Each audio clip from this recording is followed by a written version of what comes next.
মালহামাতুল কুবরা launch করার পরে আল্লাহ রাব্বুল আলামিন এই মুসলিম উম্মার এই দুরবস্থা কাটানোর জন্য ইমামুল মাহদিকে পাঠাবেন ইনশাআল্লাহ।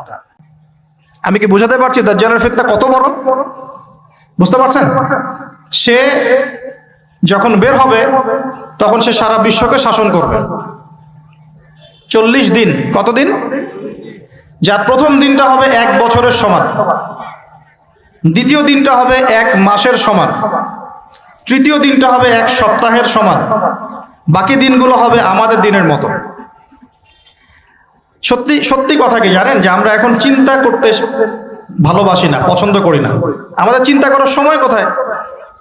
আমাদের সকালবেলা ঘুম থেকে উঠে ব্রাশে পেস্ট নিয়ে বাথরুমে যেতে হয়, কারণ আমাদেরকে অফিস ধরতে হবে 8টায় 9টায়, কাউকে স্কুলে কলেজে ইত্যাদি ইত্যাদি। চিন্তার সময় কোথায়? চিন্তা তো করতাম আমরা তাহাজ্জুদের ওয়াক্তে, তাহাজ্জুদের নামাজ পড়ে চুপচাপ বসে চিন্তা করতাম কি হচ্ছে, কি হতে পারে, আমার কি হালত, আমি কি করব, দুনিয়াতে কি করলাম, পরকালে কি উত্তর দিব ইত্যাদি। চিন্তার সময় হচ্ছে ফজরের নামাজের পরে। দেখা যায় 70% মানুষই ওই সময় জাগনা থাকে না, তাই না? চিন্তার সময় কোথায়? সকালবেলা যখন আমরা উঠি শুরু হলো ফার্স্ট লেন অফ লাইফ, মানে রেস, দৌড়ানো। আমরা ঢাকার ফ্লাইওভারের উপর উঠে দেখি মানুষ ছুটছে, খালি ছুটছে। 1 সেকেন্ড কেউ কাউকে ছাড় দিবে না। তখন গাড়ি ড্রাইভ করছে, 1 সেকেন্ড সে যে ছাড় দিবে, একটু দাঁড়াবে, আমরা চলে যাব, সাইড দিবে না, কারণ ও আর প্রতিযোগিতায় আছে কে কার আগে যেতে পারে। কেউ কাউকে ছাড় দেয় না। তো এটা কি কিসের প্রতিযোগিতা? দুনিয়ার। এই ব্যস্ততা কিসের বলেন? দুনিয়ার। এখন এই ব্যস্ততার সময় ঠান্ডা মাথায় চিন্তা করার সময় কোথায়? এই যে আমি বললাম একটা হাদিস, এই হাদিসটা তো চরমভাবে বিশুদ্ধ, যে দাজ্জালের প্রথম দিনটা হবে 1 বছরের সমান। কখনো কি ভেবেছেন যে 1 বছর একটা দিন কিভাবে হতে পারে? 1 বছরের সমান যদি একটা দিনকে হতে হয় বাহ্যিকভাবে, তাহলে তো এই মহাবিশ্বে বড় কিছু হতে হবে যাতে পৃথিবীর আর্নিক গতি থেমে যাবে বা স্লো হয়ে যাবে। সায়েন্সে পড়েছেন এখানে কেউ? কেউ কি আছেন ফিজিক্সে পড়েছেন?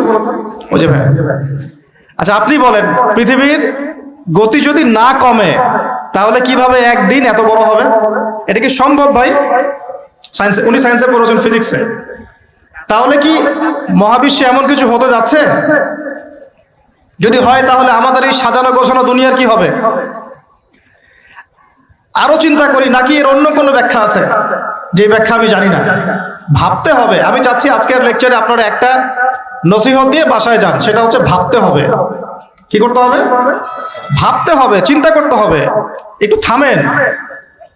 এই যে ব্যস্ততার যুগে আপনি ঢুকে গেছি আমরা, সকাল থেকে শুরু করে রাত পর্যন্ত একটাই ফিকির, একটাই চিন্তা, টাকা পয়সা, বাড়ি গাড়ি, স্ত্রী সন্তান, বউ বাচ্চা, আমার ক্যারিয়ার, আমার রিজিক, এই তো। একটু এর মাঝে সময় নেন, আল্লাহকে সময় দেন, নিজের অতীতের পাপগুলোকে নিয়ে ভাবেন। কত বছর আমরা পৃথিবীতে থাকতে পারি? হাইয়েস্ট কত বছর? 100 বছর হাইয়েস্ট। ভাবেন তারপরে কি হবে? আমার পরে আমি কোন প্রজন্ম রেখে যাচ্ছি? ওরা কি আদৌ আমার জন্য রব্বির হামহুমা কামা রব্বায়ানি সগীরা পড়তে পারবে? আমি কি ওকে শিক্ষিত করলাম? আলিফ বাও তো চিনে না আমার ছেলেটা, আমার ছেলে আলিফ বাই চিনে না। এই জেনারেশনের একটা জেনারেশন ছিল আমাদের আগের জেনারেশন, মাশাআল্লাহ। তখন কি হতো? প্রত্যেকটা গ্রামে গ্রামে, শহরে শহরে, স্কুলে কলেজে, বিভিন্ন জায়গায় বাধ্যতামূলক আপনি আরবি পড়তেন। এখন বিশ্বাস করেন তো? আপনি তো বিশ্বাস করেনই, আমি জানি।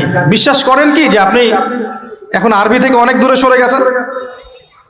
আপনি এই যে পড়াশোনা করেছেন, ওই যে ভাই হাত তুললেন ফিজিক্সে, মিনিমাম 20 বছর। তা আপনি 20 বছরে 20টা সূরা শিখেছেন কি? আমরা আমাদের পরের জেনারেশনকে কোন হালতে রেখে যাচ্ছি? এগুলো কি ভাবতে হবে না? হবে না? আলী ইবনে আবি তালেবের একটা কথা বলি, তাহলে আপনি বুঝবেন। আলী ইবনে আবি তালেবের নাম কি শুনেছেন আপনি? শোনা উচিত ছিল। তারা আপনার আইডল। মেসি নেইমার আপনার আইডল নয়। মেসি নেইমার সৌদি আরবের আইডল। কিসের আইডল? আমাদের আইডল নয়। আমাদের আইডল হচ্ছে মুহাম্মদ সাল্লাল্লাহু আলাইহি ওয়াসাল্লাম, সাহাবায়ে কেরাম, তাবে তাবেঈন, ইমামগণ, মুজতাহিদ কেরাম, মুজাহিদিন। আলী ইবনে আবি তালেব বলতেন যে মানুষ যখন দুনিয়ায় চলাফেরা করে তখন মনে হয় সে ছাড়া দুনিয়াতে আর কিছুই নাই। আর সে এমনভাবে দুনিয়া থেকে চলে যায় মনে হয় সে কখনো দুনিয়ায় ছিলই না। দুটো কথা ভাবেন, ভাবতে হবে। আজকের লেসনটা কি? ভাবতে হবে। তিনি বলছেন মানুষ এমনভাবে দুনিয়ায় চলাফেরা করে মনে হয় সে ছাড়া দুনিয়াতে আর কিচ্ছু নাই। আমাদের চলাফেরা এমন না? দেখেন প্রত্যেকটা অঙ্গনেই, পলিটিক্যাল অঙ্গন, ইকোনমিক অঙ্গন, ধর্মীয় অঙ্গন। পলিটিক্যাল অঙ্গনে একজন নেতার চলাফেরা দেখলে মনে হচ্ছে সে ছাড়া কিছুই নাই দুনিয়াতে। যারা অর্থনৈতিক জীবনে নেতৃত্ব দিচ্ছেন তাদের কাছে মনে হচ্ছে আমরা ছাড়া দুনিয়ার ইকোনমির আর মধ্যে আর কিছুই নাই। আমরা যারা ধর্মতাত্ত্বিকভাবে চলাফেরা করি মনে হয় যে এই হুজুর ছাড়া আর কিছুই নাই দুনিয়াতে। আমার চেয়ে বড় শায়কার কে আছে, আমার চেয়ে বড় আর আলেম বা মুফাসসির কে আছে। সমস্যা সবার ভিতরে, শুধু এক শ্রেণীর মানুষকে আপনি টার্গেট করে আঘাত করে কথা বলা যাবে না। দেখতে হবে দূরদর্শিতার সাথে, সমস্যা সবার ভিতরে। এখন দেখেন আমরা দুনিয়াতে চলছি মনে হচ্ছে যে আমরা ছাড়া আর কিছুই নাই মনে হয়, কিন্তু মানুষ দুনিয়া থেকে চলে গেছে প্রায় মিলিয়ন বিলিয়ন ট্রিলিয়ন মানুষ এখন দুনিয়া থেকে চলে গেছে সূচনা থেকে এই পর্যন্ত। তাদের কোনো খবর আছে? কাদের খবর আছে? যারা এই দুনিয়াতে থাকাকালীন এমন কিছু করে গিয়েছিল যার ফলশ্রুতিতে আল্লাহ পাক তাদেরকে চিরস্মরণীয় করে রেখেছে। আমরা কি আবু বকর সিদ্দিকের নাম শুনে নেই? তার কৃতিত্ব মর্যাদা কি কমে গেছে না বেড়েছে? উমর ইবনুল খাত্তাবের নাম শুনে নাই? পৃথিবীর শেষ পর্যন্ত তার মর্যাদা কি কমে যাবে? উসমান বিন আফফানের নাম শুনেছেন? তার কথা কি আমরা আলোচনা করি না সম্মানের সাথে? আলী রাদিয়াল্লাহু আনহুর কথা বললাম, তার কথা কি আমরা সম্মানের সাথে আলোচনা করি না? করি। তার মানে আমরা আমাদের কীর্তি দিয়ে, ভালো কিছু কাজ দিয়ে এই দুনিয়াতেও অমর থাকতে পারি, আল্লাহর কাছেও সম্মান পেতে পারি। এটাই কি আমাদের জীবনের উদ্দেশ্য হওয়া উচিত না? ভাবতে হবে কিনা? আল্লাহ পাক আমাদেরকে তৌফিক দান করুন। যে পয়েন্ট থেকে আসলাম, কিভাবে সম্ভব বলেন তো একটা দিন এত লম্বা হওয়া? ভাববেন আপনারা। পরের দিন এক মাসের সমান, তারপরের দিন এক সপ্তাহ, তারপরের দিন আমাদের মতো।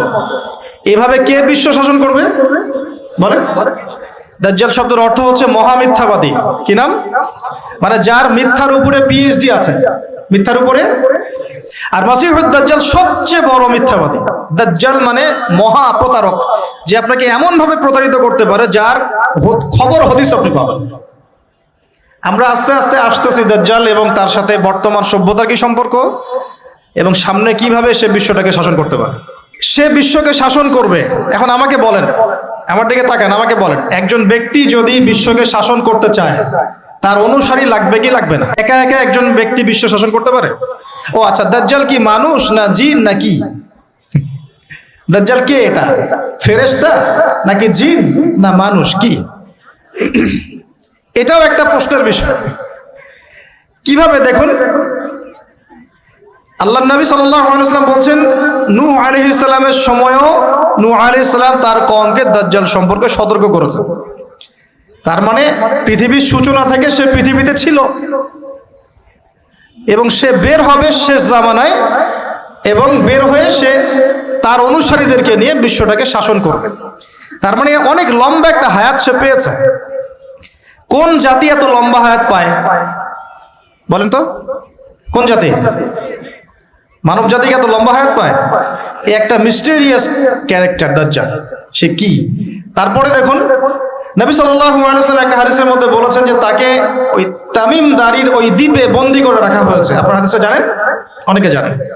দ্বীপে বন্দী থাকা অবস্থায় তাকে সাহাবীরা দেখেছেন অনেক বিশাল আকৃতিতে, ঠিক আছে? এবং সাহাবীদেরকে সে প্রশ্ন করছিল, তামিম দারিকে প্রশ্ন করছিল যে বাইসানের খেজুর বাগানে খেজুর কি ধরে? বলে হ্যাঁ ধরে। সে বলছে অচিরেই আর ধরবে না। তারপরে বলছে তাবারিয়া হ্রদে কি পানি আছে? সাহাবীরা বলছেন আছে। বলছে